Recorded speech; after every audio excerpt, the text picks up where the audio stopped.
Yes.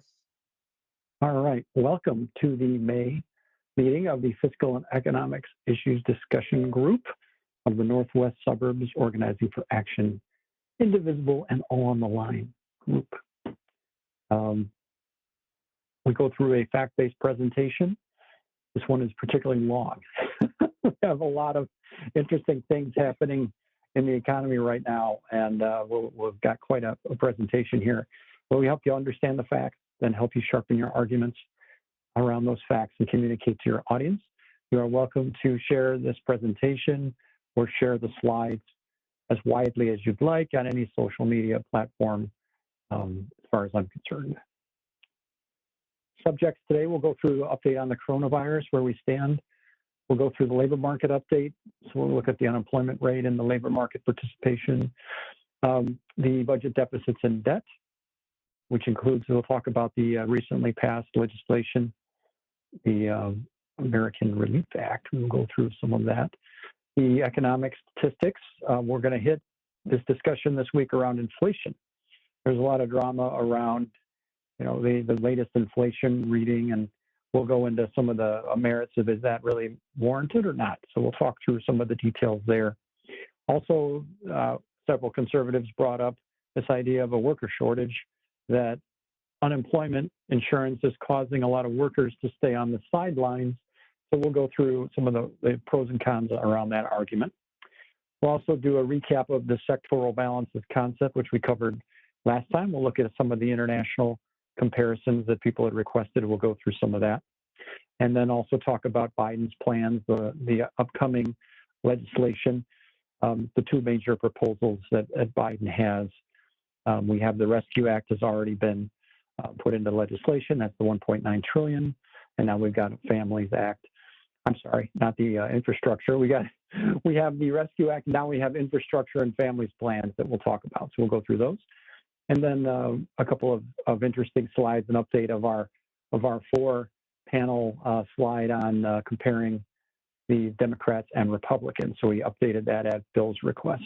COVID deaths per million, comparing the U.S. to some other major countries, about 1754 per million, or 1.7 per thousand confirmed COVID deaths. And you'll see sometimes an excess deaths number that's a little bit higher, but this is a confirmed COVID-specific number that you see quoted in the news a lot. And you'll see the dates here in the upper center part of how recent that is. So this is from May 7th. When you look at the demographics and race, so we have a couple of other demographic splits here, about 80% of the deaths are age 65 and up, although about 17% are in that 45 to 64 age group, and then about 2.6% in the under 45 age group. Deaths by race and Hispanic origin. This page just shows you the percentages. These are very close to actually the share of the group as a share of the total population, meaning 61% of the whites are 61% of the deaths, and that's about their share of the population. But I'll show you in another slide or two a look at when you adjust for the age of the different groups, it makes quite a difference. So I'll go through that. And then typically comorbidity, so things that go along with the deaths, you'll see influenza and pneumonia is the number one, hypertension, diabetes, Alzheimer's, and sepsis. One of the things that confused me when I was reading that is, I thought the way you die from COVID is pneumonia, typically where your lungs stop working, although there may be other things. So I don't think that it's you had pneumonia and then you got COVID and died. It's you had COVID and pneumonia was one of the symptoms you had at the same time. Maybe somebody can correct me there, because that I look at it as hypertension, diabetes. Those are pre-existing kinds of things that you had, but the influenza and pneumonia are new things you get with COVID. So I was a little confused on that number, but this is the CDC data. Does anybody have any other perspective on that? I wasn't sure how to read that influenza and pneumonia piece down here in the corner. All right, so we'll chew on that some more, but that's one that did throw me a little bit, because I don't think those are things that someone has before they get COVID, but perhaps maybe that is the case. When you look now at race, the upper part is pretty much the slide I just showed you. And you can see that, for example, the whites are about 61% of the population and about 60% share of the population and about 61% of deaths.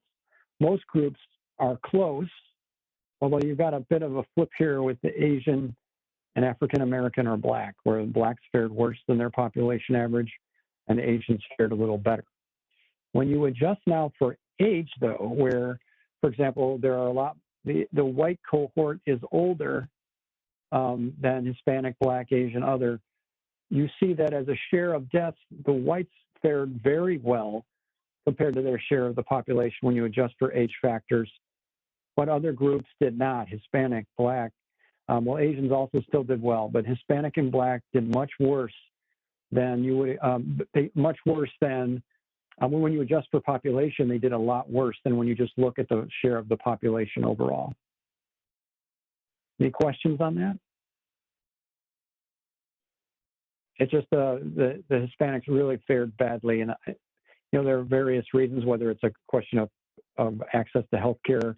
There's nothing in the evidence that says it's because of some racial characteristics or genetics. There isn't any evidence like that I've seen. It's mainly socioeconomic, where people are distributed, the quality of the health care available where they are. I couldn't find a really good explanation on the CDC website of exactly how they adjust for age. But this is what they did. And they're basically saying, you would have expected, how would I put that? 32% of the deaths, no, that's not the right way to think about it. How would we say that? Carl might have to help me here, but let me think about how I would say this in a sentence. You would have expected the second row, but you got the first. Thank you. That's a better way to say it. And, yep. And the difference is the third. Right. Yep. So I found a reference that I pasted into the chat side of the thing on obesity. I didn't find it at the CDC. I did find it at the American Medical Association. And they said from the earliest days of the pandemic, it's known that obesity is a risk factor for COVID-19, but a study recently released by the Center for Disease Controls and Prevention demonstrated just how nonlinear this relationship is. The vast majority, 78% of U.S. patients hospitalized with COVID-19 were overweight or had obesity. Does it say what share of the population has that characteristic? Not here, although when I was looking for this, I did find another CDC thing that talked about, it looked like it was what I was looking for. I'll paste it in too, that talks about obesity by race and by other things. But here, let me paste it and you can see if there's any gold in that. I haven't necessarily, they say it worsens the outcome, but they don't have the same numbers that the AMA did that I see. They don't give numbers to that level. The AMA actually talked about specifically hospitalization. They do mention that non-Hispanic Black adults had the highest prevalence of self-reported obesity, 39.8%, followed by Hispanic adults, 33.8%. Unfortunately, I at least was, and maybe still am, in the pudgy category. So those of us who are inclined to confess, I will. Okay. So one of the things that might be affecting the Black and Hispanic is underlying health issues, and the other is access to good medical care. Both, yeah, double whammy. That can they get tested? Can they get vaccinated? Can they, if they get tested and are positive, can they get into a decent medical center to get care? One other option here regarding Hispanic and Black could be, in fact, that they are less likely to work from home on a shared platform of some type, but more likely to be out working in a factory or working in a less safe environment. Right. No, that's a great point, Bill. Yeah. Found another So when you- study that suggests WebMD, not study but article, that it's obesity is deadlier in men with COVID-19 than women. So for those of you women out there, it looks like you have an advantage there. But don't take advantage of it by getting obese. I'm not arguing that. But. All right, but yeah, you can see when we've talked before about the big economic disparities between whites and the other races, and you can see it here in the health results. And I think Bill's point's a good one. Carl brought up the medical care as well, and then the obesity. And there's a variety of factors that are related to why the Hispanic and Black communities are getting disproportionately hit, and they certainly have a lot to do with economics. To answer the question, I understood you to have asked earlier of what percentage of Americans are overweight or obese. I'm looking at something from Healthline, which it says that 36.5% are obese and another 32.5% are overweight. So that's 89, 69% of the country overweight or obese.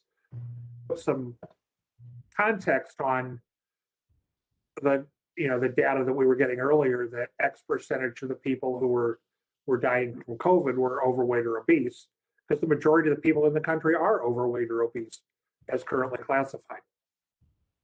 Right.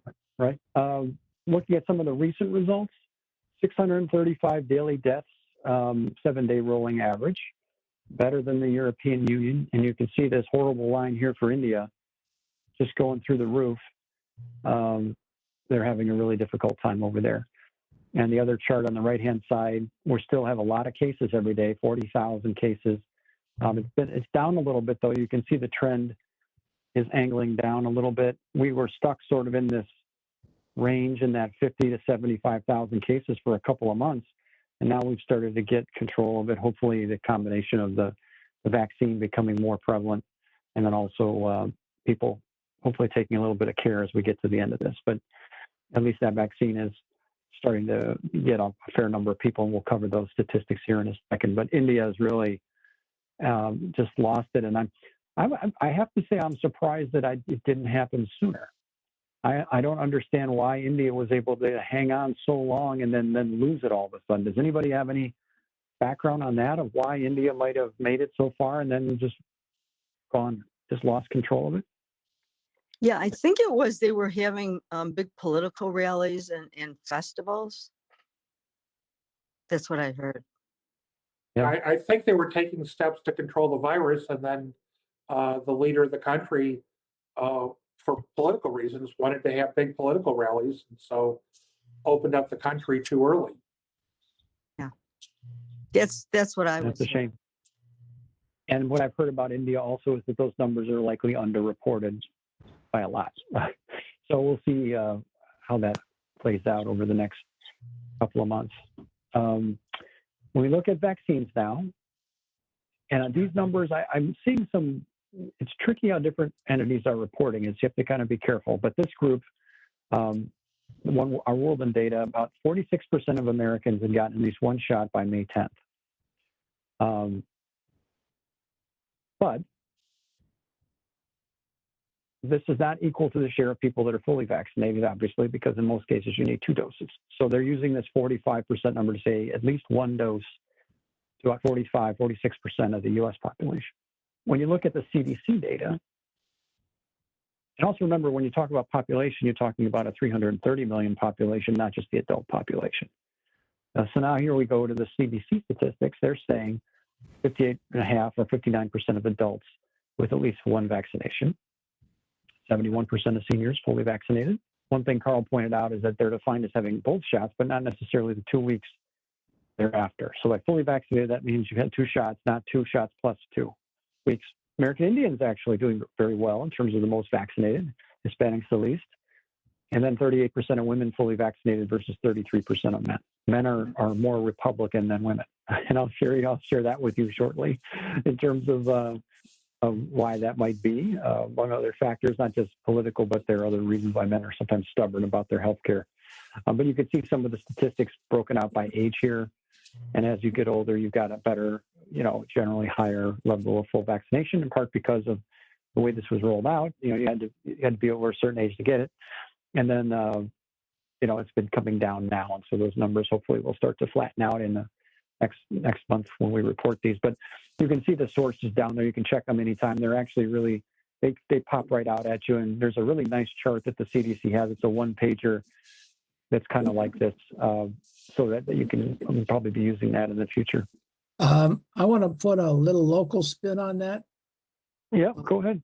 I get the governor's emails, and they're including the COVID statistics every day. And they include the locations of the deaths and the ages.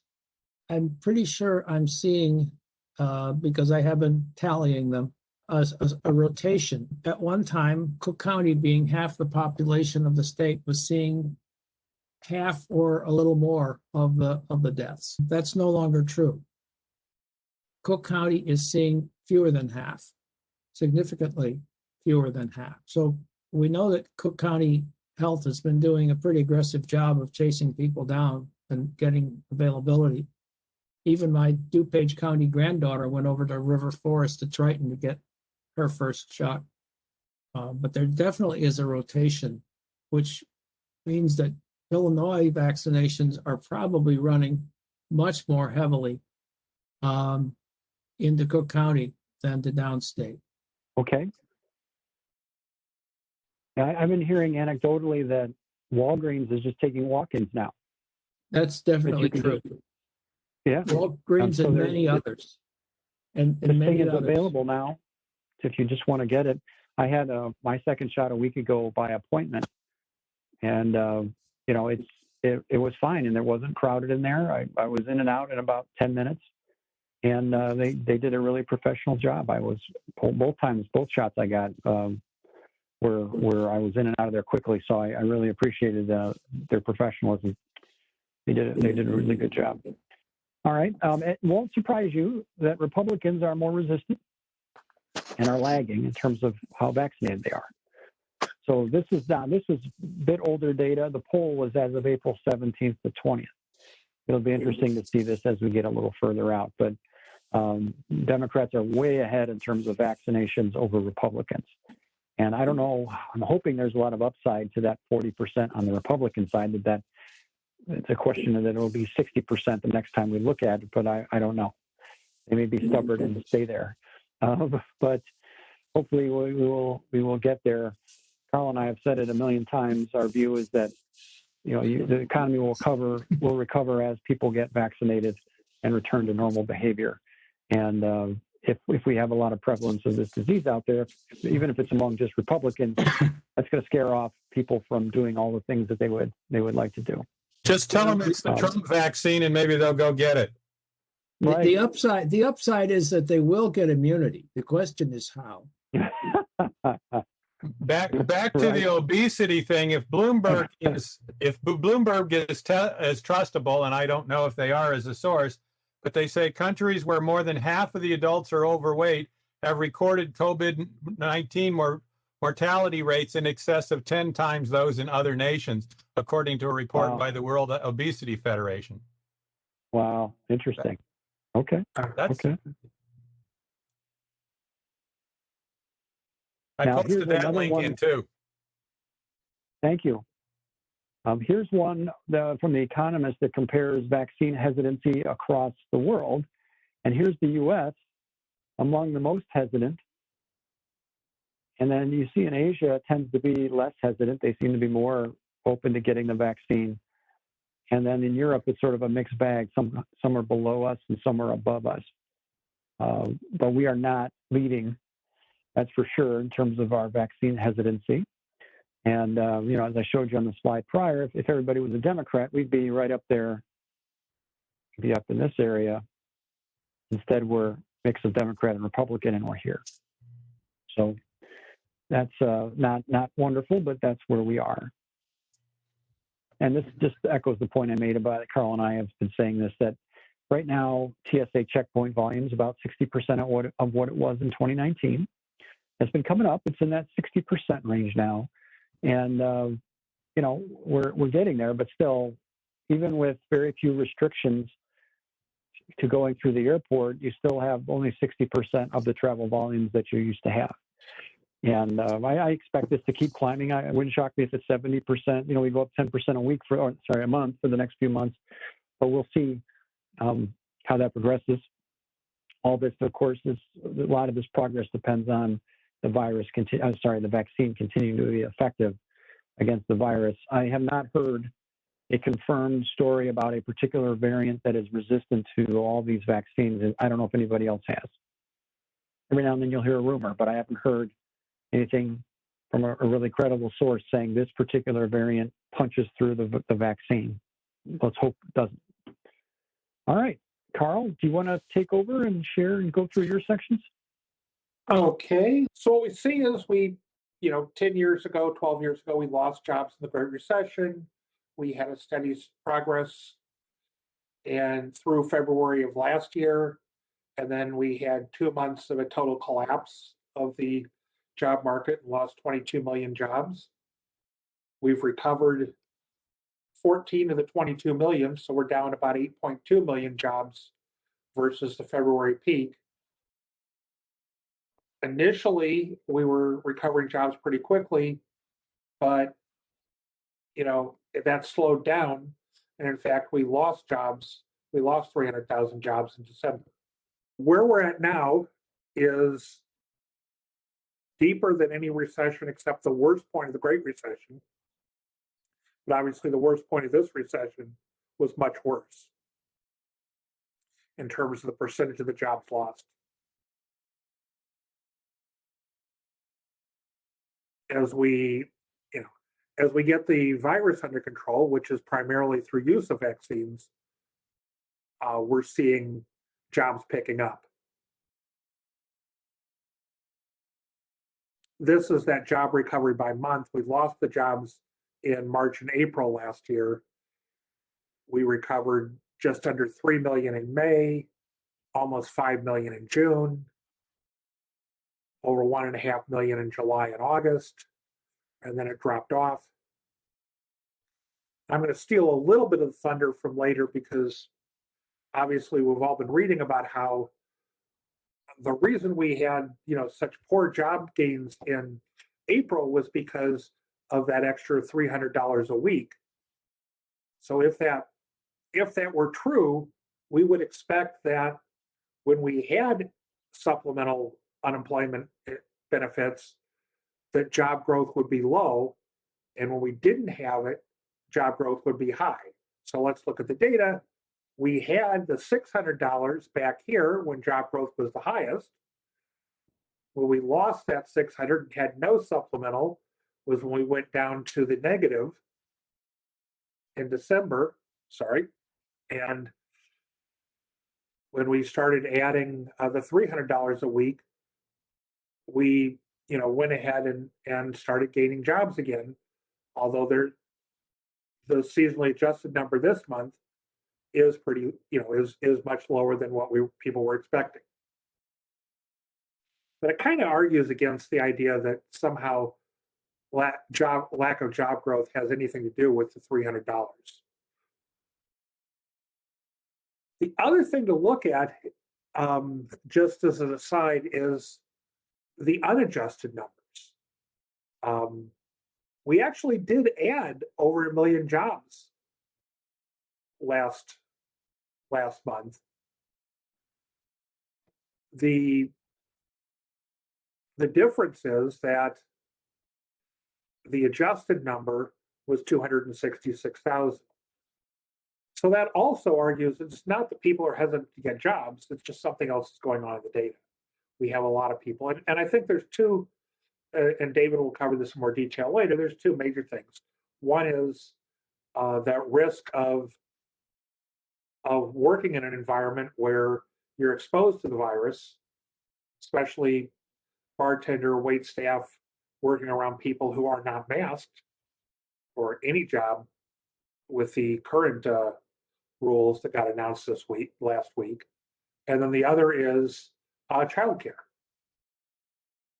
Because the lack of childcare, lack of kids being in school, has been a major factor in restricting the number of people that are rushing back into jobs that are perhaps marginal. And if we look at where was job growth lower in April versus March, pretty much everywhere except actually leisure and hospitality jobs went up. And then everything else went down.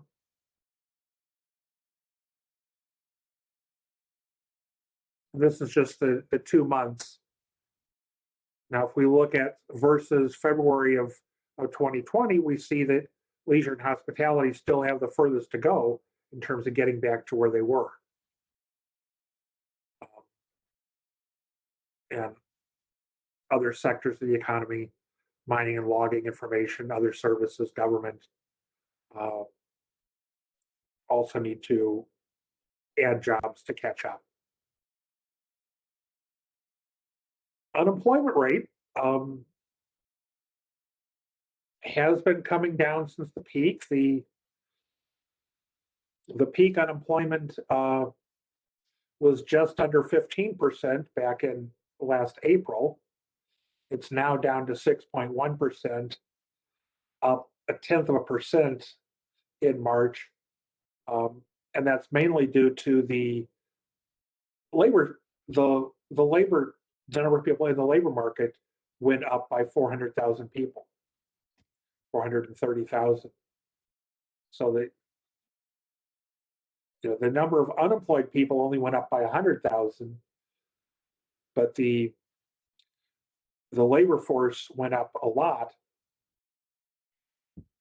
And then with regard to the U6 rate, which is the more inclusive rate for unemployment, it includes people who are working part-time who want full-time jobs.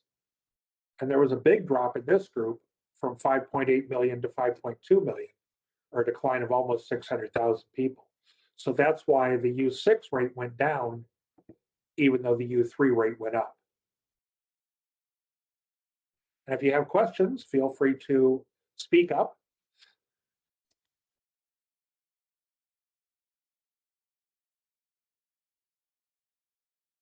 And unemployment rate for whites and Asians have historically been lower than for other groups, and that's true today. All the groups have come down. The only thing that I'd say is that for a period of time, it looked like Asians were going up when other groups were coming down. But that's, worked itself out over the last 6 months.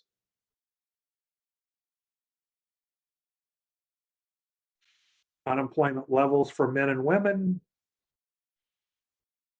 the employment levels for men and women, they both went down, they both have come back up. If you look at it from a standpoint of where they were at in February being 100%, women suffered a deeper dip early,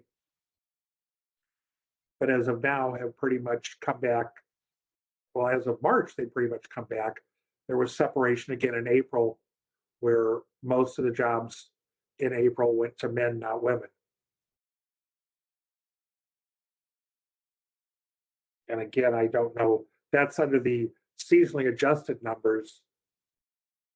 I haven't looked at the raw numbers to see how those broke out between men and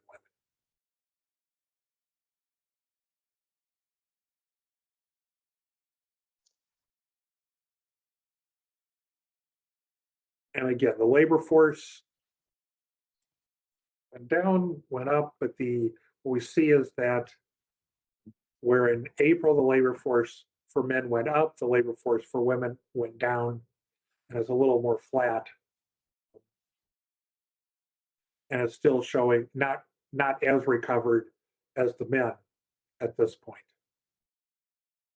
Although in March looked like they had closed the gap. So we'll see whether April is an anomaly or is start of a bad trend of women not coming back.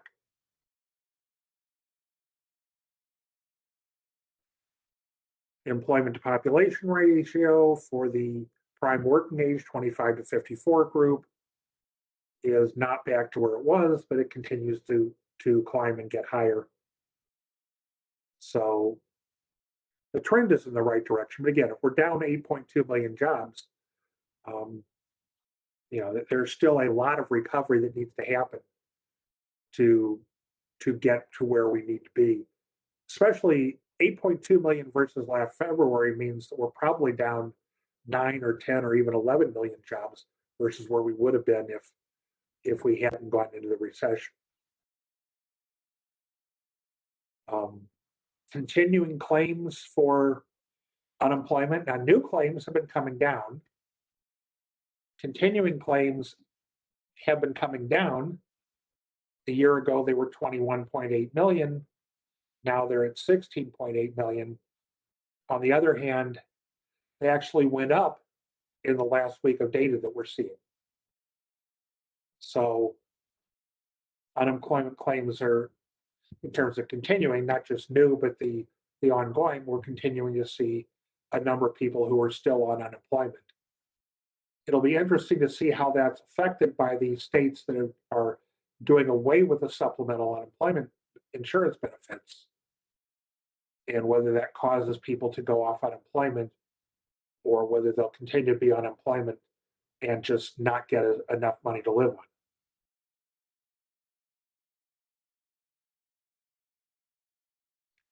Now, I'm going to go ahead with one more thing that's not in this presentation, so I'm going to shift gears.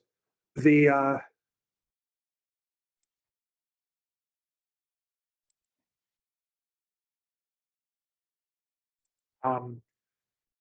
employment surveys are taken the week that contains the 12th.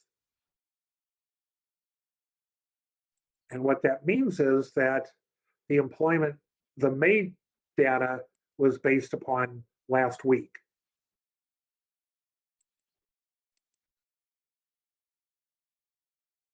So when we're looking at what we were talking about before with, here's how many people have been fully vaccinated but not fully vaccinated plus 2 weeks as of today, or a few days ago, May 16th, yesterday. If we go, how many people were fully vaccinated as of the April employment surveys, which were done the week of April 12th, in order to be fully vaccinated plus 2 weeks, they need to be fully vaccinated by March 27th. And this is where you can see under the age of 65, people were just able to start getting vaccinated, other than healthcare workers and certain priority positions. And so,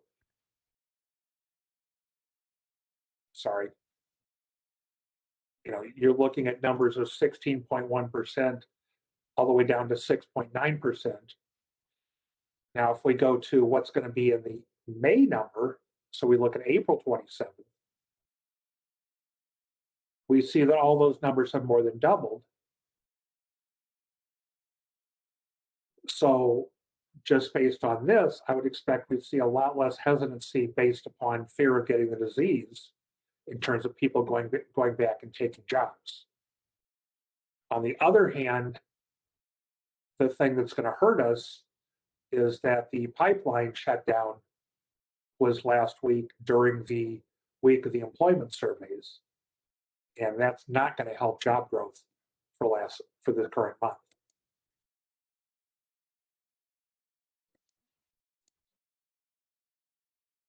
Okay, budget deficits. Again, the blue numbers were the numbers in January 2017 if we kept the then current policies in place and we didn't have any new policies under the Republican Congress and president. But fiscal year 2017 was President Obama's last budget year. Fiscal year 2018 was President Trump's first budget year. And of course, at the end of 2017, we passed the Tax Act of 2017, 2017 Tax and Jobs Act. And we started seeing the deficit go up substantially versus the predictions if we hadn't had those changes in policies. So almost 300 billion here, 370 billion here. In fiscal year 2020, before the virus hit, we were going to be over 1 trillion. So again, another 300 plus billion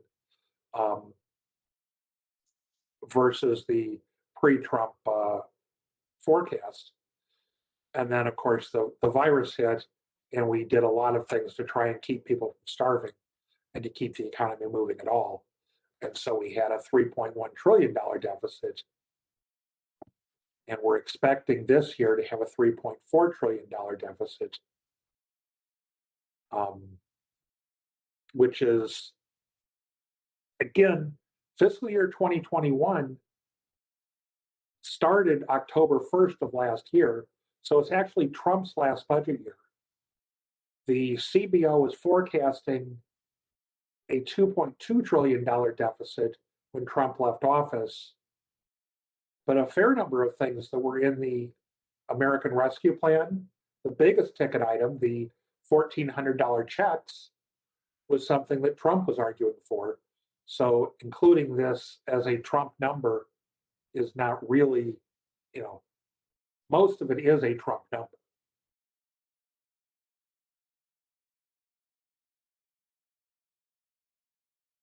Again, the American Rescue Plan added to the budget deficit, added about $300 billion in the current fiscal year. And we're going to see budget deficits by the end of the Biden administration coming down to around 1 trillion, which by historical standards isn't low, but by $3 trillion standards at the end of the Trump administration is reasonable. And then we're going to see, the forecast is for those budget deficits to go back up as we have more people retiring and collecting Social Security and Medicare and Medicaid.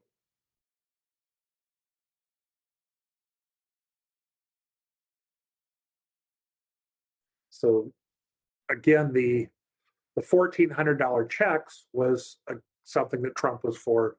Obviously, he wasn't for all of these things. But having unemployment insurance, the supplemental insurance expire in March with, over 18, 19 million people collecting unemployment, probably didn't make the most sense. And then a lot of other things that were in this bill that work. There's a big part of the bill is, and we've seen stories about it today, is get your tax returns in if you've got kids. So you get your check starting July 15th, $300 a kid if they're under 6 years old, and $250 if they're between 6 and 17. Now, those benefits will expire at the end of the year, along with some other benefits, which is why there's the need for the American Families Plans Act to pick up and do something for aid to families after the end of this year.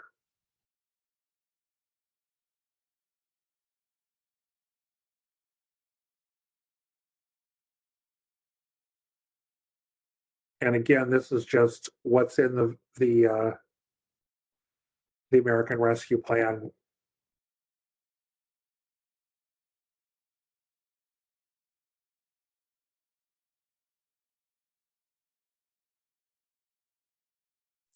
And looking back at last year, that $3.1 trillion deficit, which with the rounded numbers here is 3.2, but so what?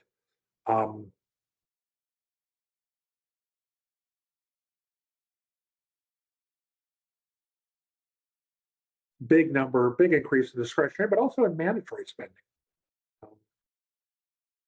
And we look at where the outlays were.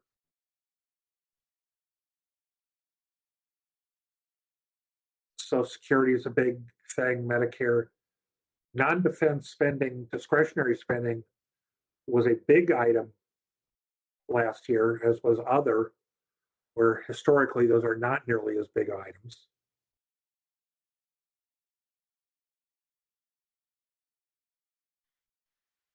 And revenue, just as a corporate taxes are a pretty small portion of our taxes collected. Income taxes are the biggest piece, but they're still less than half.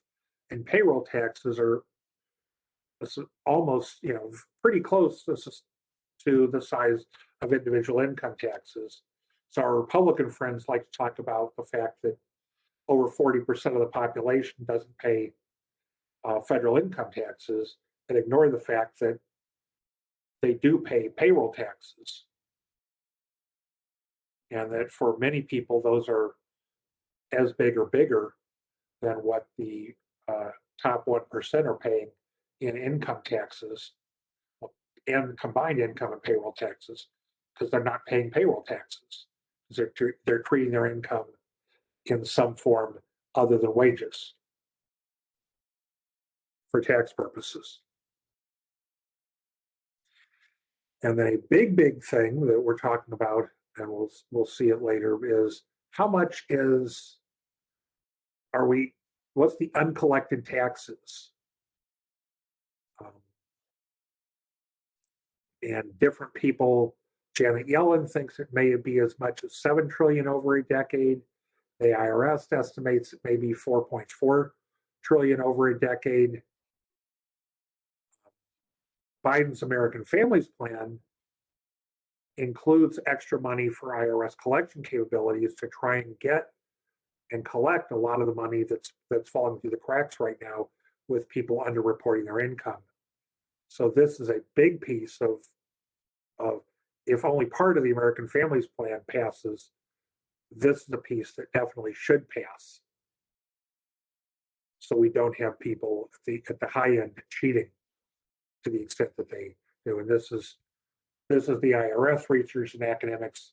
For the top 1% of Americans, they fail to report about 1/4 of their income. The biggest tax cheats. Looking at what we have to deal with this year, at the federal level, notwithstanding the court case that dealt with the CDC eviction moratorium, that moratorium was going to expire June 30th, and PPP program was going to expire June 30th. So they either get extended or they expire, and we deal with the ramifications of that. August 1st, the debt ceiling is reinstated. Typically, that doesn't cause a crisis right away because of the extraordinary things that Treasury secretaries could do to keep us under the debt ceiling for a while, a certain number of months. September 6th, the $300 a week enhanced unemployment benefits expires, as well as all of the COVID-related unemployment programs. And if job growth comes back at a strong pace and the unemployment rate comes down, we probably won't see an extension of these, or if we do, it will be tied like the things were in the Great Recession to states or areas that have a higher than average unemployment rate. And one thing I definitely think we'll see is the requirement reinstated that in order to collect unemployment, people actually have to be looking for work at some point here. To me, that makes more sense than just doing away with the supplemental benefits entirely. Obviously, the end of the fiscal year is September 30th. And so we've got certain things that are expiring with the end of the fiscal year, student loan deferral, surface transportation funding, national flood insurance program expires, the paid COVID leave credits expire, and the increased SNAP or food stamp benefits expire. And at the end of the year, we see that a lot of the COVID-related tax breaks and tax extenders expire, including the employee retention credit, the enhanced child tax credit, and the child enhanced dependent and child care credit will all go away at the end of the year, which is why the Democrats feel that we need to have the American Family Plan Act passed so that we continue to support families going into next year.